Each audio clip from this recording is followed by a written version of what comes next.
수백만이 죽고 전 국토가 초토화됐던 6.25 전쟁도 어느 날 갑자기 우연히 일어난 것이 아닙니다. 38선에서 크고 작은 군사 충돌이 누적된 결과였음을 결코 잊지 말아야 합니다. 북풍 사건, 총풍 사건처럼 정략적 이익을 위해서 국민 생명을 담보로 전쟁 게임을 시도하는 것이라면 당장 중단해야 합니다. 그런 수정주의 역사관, 그러니까 6.25의 발발 책임이 서로 티격태격하다가 어쩌다가 난 거다, 이런 식의 역사 왜곡을 공당의 대표가 한다는 것에 대해서 개탄하지 않을 수 없습니다. 이건 왜냐하면 의견의 영역이 아니기 때문입니다. 그게 얼마나 계획적으로 소련과 북한의 김일성이 사전에 계획해서 벌인 일이라는 점에 대해서 소련의 문서로 이미 공개되어 있는 사실입니다. 우리는 책임 있는 정당으로서 민주당의 반성과 국민에 대한 설명을 요구합니다. 김정은 위원장은 미사일 도발을 당장 멈춰야 합니다. 무모한 도발을 지속할수록 국제사회에서 고립될 것이고 우리 북한 주민들의 고통이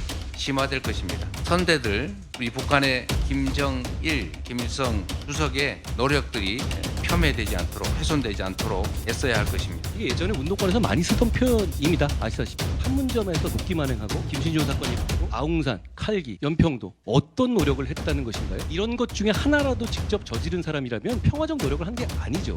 전 그런 식의 인식을 가지고 있는 것에 대해서 우려하지 않을 수 없습니다. 윤석열 정부의 반북, 멸북 정책, 이 정책이 우리들에게 걸림돌이 되고 있고 또 그것을 이용하고 이득을 취하고 있는 미국과 일본 내 군사 동맹 체제들, 남쪽이 자주의식 없이 헬렐레 하고 있으니까 맨날 외세가 분합발 신고 안방까지 들어와서 좌지우지하는 거 아닙니까? 최후의 방법이긴 하지만 전쟁이 일어난다면 결과의 평화가 만들어질 수 있다면 그 전쟁관도 수용해야 된다는 그 인식에 대해서는 조선반도에서 분단되어진 한반도에서의 평화가 내야 된다는 소신을 갖고 있습니다. 이날 발제를 한 사람이 있어요. 바로 김광수라는 사람입니다. 부산 평화통일센터 하나의 이사장인데 이 사람이 누구냐 하면 한총련 2기 정책 의장을 했어요. 근데 이 사람으로 사진 하나가 나왔습니다. 우리 감독님 사진 하나 제가 드린 거 보여드릴까요?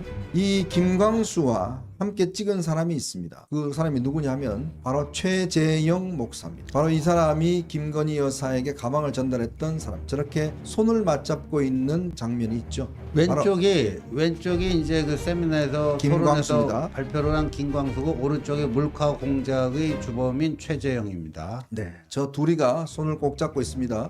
최재형 같은 경우는 북한 가서 이설주하고도 같이 사진을 찍었던 종북 주사파입니다. 자, 그런데 이날 토론에서 이런 이야기를 했어요.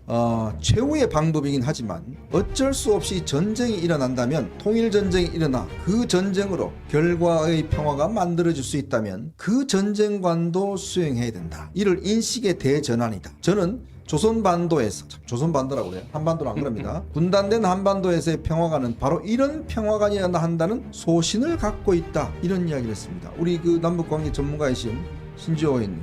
네. 이 말은 도대체 뭡니까? 이거는요. 나는 저 조선민주주의 인민공화국을 나의 진정한 조국으로 생각한다. 네.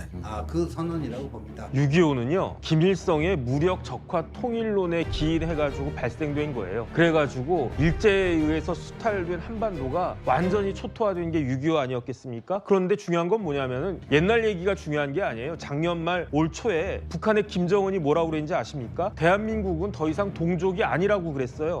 대한민국은 적대국인데 적대국 중에서도 제1의 적대국이다. 왜 제1의 적대국이냐? 미제의 괴뢰라고 지금 다시 그런 이야기를 갖다가 하면서, 그러면서 적대국이니까 어떤 대상이다? 섬멸의 대상이다라고 지금 북한의 김정은은 이야기하고 있습니다. 섬멸의 대상이니까 어떻게 해야 된다? 모든 수단을 통해서라도 없애야 된다. 그때 모든 수단이 뭐냐면은 핵을 사용할 수 있다는 거거든요. 이제 북한은 핵이 완성이 됐어요. 그 완성된 핵을 동족인 우리한테 사용하는 것은 뭐 하니까 우리나라를 동족이라고 보지도 않고 적대국이라고 보면서 핵을 사용하겠다. 그러면서 지금 김정은이 뭐라고 그러냐면 2024년은 1950년의 버전 2다. 이런 이야기까지 했단 말이에요. 이런 상황에서 이재명 대표가 제1당의 대표가 우리 김일성, 우리 김정일 운운하는 게 저는 말이 안 된다라고 생각을 했는데, 거기에 또 뭐라고 그랬습니까? 김일성, 김정일의 노력이 폄훼되거나 훼손되면 안 된다? 이런 이야기 하지 않았습니까? 그런데 이제는 한술 더 떠가지고 이제는 6.25까지도 남과 북의 공동 책임인 것과 같은 저런 식의 이야기를 하니까 전 진짜 어이가 없다. 그러니까 민주당이 뭐 했습니까? 2024년 1월 1일부터 국정원의 대공수사권을 완전 박탈해버렸잖아요. 민주당이 왜 저러나 저는 진짜 이해가 되지가 않고요. 지금 같은 상황 굉장히 엄중한 상황이라고 저는 생각합니다. 자신의 사욕을 채우기 위해